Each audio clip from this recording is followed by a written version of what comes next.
A somatória de todos os dividendos gerou uma renda diária de R$1.015.000. Quando eu dei início a esse projeto, eu estabeleci um critério que foi fundamental e muito importante.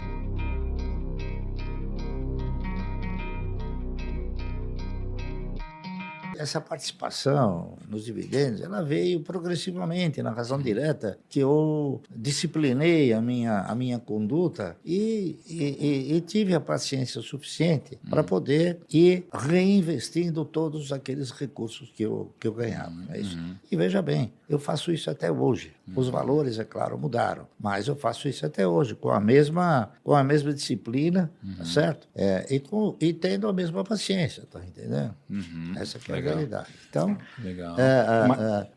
a renda mensal, ela veio progressivamente aumentando, não é isso?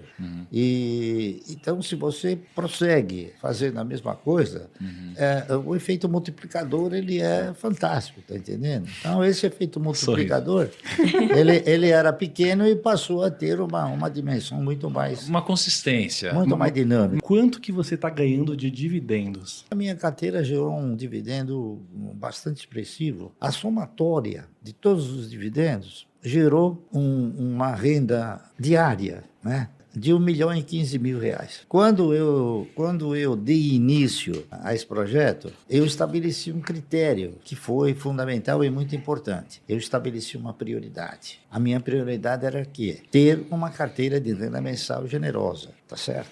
E eu consegui. Através do quê? Através de privilegiar esse comportamento.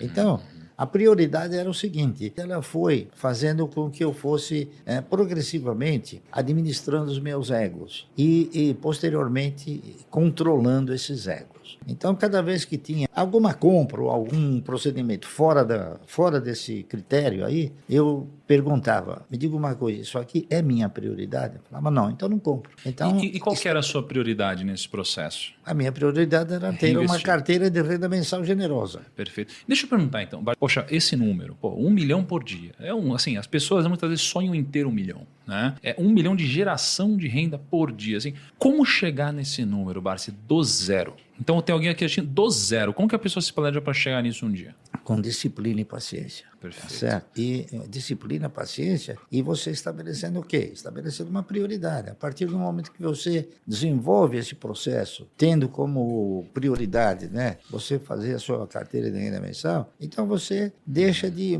fazer muitas coisas que seriam supérfluas, tá entendendo? Que é o que desvia, às vezes, o cidadão de uma trajetória que possa ser vitoriosa. Então eu queria te perguntar um pouquinho mais sobre onde você aloca o seu patrimônio hoje, tá? E depois começar a me aprofundar um pouquinho em por que você aloca dessa forma. Antes de começar, eu queria saber o seguinte: fora ações, você tem algum dinheiro hoje que não está alocado em ações? Por exemplo, alguma coisa está alocada em renda fixa, ou alguma coisa para, às vezes, sei lá, te proporcionar liquidez, ou alguma coisa que você acredita por longo prazo?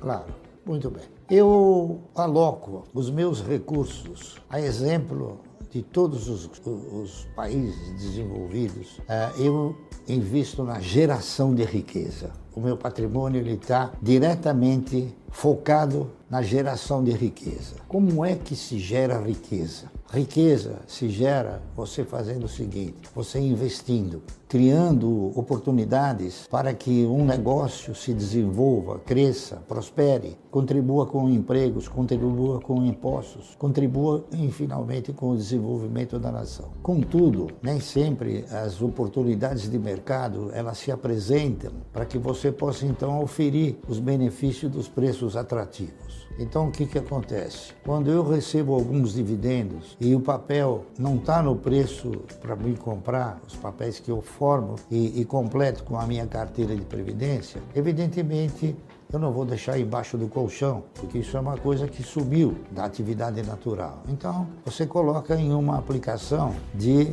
resgate automático. Não existe a intenção de ganhar, existe a intenção de guardar o dinheiro em algum lugar que não seja embaixo do colchão. Então, o que acontece? Esse dinheiro fica guardado na expectativa de consagrar aquilo que eu interpreto ser o mercado de ações no Brasil. Então, o recurso que eu tenho fora do mercado, ele é exclusivamente guardado para a expectativa de operar na geração de riqueza. Deixa eu fazer uma pergunta, Bart. Aí quando você fala desse recurso, esse recurso que fica disponível esperando uma oportunidade, que está em renda fixa, que produto de renda fixa geralmente ele fica ali? Não, eu coloco um resgate de renda automática. Ele é tipo um CDB, uma coisa assim? É um CDB, não é, Luiz? É um CDB de resgate automático, tá entendendo? Agora eu vou falar uma coisa para vocês, que alguém um dia escreveu. Há pouco tempo atrás, teve um cidadão que mandou um e-mail para mim, então ele escreveu assim para mim: Sr. Barsi, para mim, o senhor é uma pessoa que tem a visão de uma águia, tem um faro de raposa. Poxa, será que é tudo isso? Tem a paciência do jacaré, tem a estratégia da hiena e a liderança do leão. Falei, meu Deus do céu, será que eu sou tudo isso? Tá entendendo? E ele mandou para mim e falou, para chegar onde o senhor chegou, precisa ter isso. Falei, poxa vida, me sinto honrado com isso. Então eu recomendo a vocês o seguinte: procurem ter a visão da águia, a paciência do jacaré, a disciplina da hiena, o faro da raposa e a liderança do leão. Coloquem isso dentro da vossa filosofia, que um dia vocês chegarão onde eu cheguei. Então a gente entendeu o seguinte: a gente tem aqui um patrimônio, um grande bolo. Uma parte você deixa guardado, numa coisa que está aplicado, que seria a renda fixa. Outra parte onde você aplica, que é onde você quer montar uma montanha de dividendos que você vai reaplicando, né? E isso daqui vai crescendo exponencialmente seu patrimônio. Só que eu gostaria só de complementar o seguinte: essa parte que fica guardada, ela é uma parte insignificante perto do patrimônio. Quantos por cento hoje do seu patrimônio está nessa parte? Muito pequenininha, 2%. 2%. 1%, 2%. E nunca fica maior que isso. Porque quando cresce um pouco, aí aparece a oportunidade, aí você compra, diminui. Tá entendendo? E aí, nessa parte que está aplicada, está tudo em ação. Tudo em ação. Não tem fundo imobiliário, não tem ativo internacional, está tudo em ação. Não, nada disso. Não está em fundo, não está só em ação diretamente. Ações e títulos. Aí, E títulos. E é dessa parte que está nas ações, quantas ações diferentes você tem na carteira hoje? A minha carteira de renda mensal, ela se resume a mais ou menos 10 ou 11 empresas. Essa é a carteira que eu não vendo, eu não dou, não troco. Então, por quê? Porque eu não sou acionista minoritário dessas empresas. Eu sou um pequeno dono. Das outras, eu sou acionista minoritário. Então, esses papéis são aqueles que alimentam a minha renda mensal. Os outros, eles alimentam a minha condição de oportunidade. Então, por exemplo, a Cielo, que eu comprei a R$2, ele dá a 5,10, 5,15, é uma oportunidade que me deu 100%. Para que eu vou aplicar na renda fixa? Se é perda fixa, se eu ganho no mercado 100% e o mercado te dá a oportunidade de ganhar muito mais, além dos dividendos, não é isso? Então, eu estou fazendo o seguinte, eu estou colocando algumas outras empresas também para tentar melhorar um pouquinho mais o perfil da minha carteira de renda mensal. Então, o que eu estou fazendo? Eu estou repondo algumas ações, das quais eu já tive, que perderam consistência, perderam referência. Por exemplo, eu comprei ações há 10, 12 anos atrás, da Cosan, a R$2,70 e vendia R$90. Entendeu? Então, a R$2 era uma ótima referência de compra e a 90 uma excelente referência de venda. Aí o que a Cosan fez? Vou fazer um desdobramento. Minhas ações custam muito caras e elas estão muito acima da mediana de mercado. Então, para que você possa inspirar o cidadão, também é comprar ações para elas mais ou menos se posicionarem dentro da mediana. Então, quem tinha uma ação ganhou 3 de presente, ficou com 4. Então, o preço de R$90 dividiu por 4. Então, ela veio para R$20. Falei, agora eu vou comprar de novo, porque é um novo ciclo, tá entendendo? Então, eu estou comprando ações da Consul e estou montando metas muito mais audaciosas do que aquela que eu montei, tá entendendo? Se eu fosse pegar hoje as suas 3 principais posições, né? Que você falou que é Unipar, Banco do Brasil... Klabin. Desculpa, Klabin, exato. Se fosse pegar assim, as suas 5 principais posições, por que você tem elas de uma forma geral? Assim? Porque elas me proporcionam um negócio chamado renda mensal. Se eu quero ter renda mensal proveniente dessas empresas, pergunto, por que eu vou vender se eu quero a renda mensal? Então elas são altas pagadoras de dividendos e com... Elas veja bem, eu não diria talvez que elas são altas pagadoras de dividendos. Elas são pagadoras regulares de dividendos e distribuem os proventos na razão direta que elas proporcionam resultados. Tem anos que os resultados são melhores, tem anos que os resultados são menores. Por isso é importante você ir desenvolvendo metas para que a renda mensal não caia. Um ano que der menos, você vai ter mais ações, então você vai receber mais.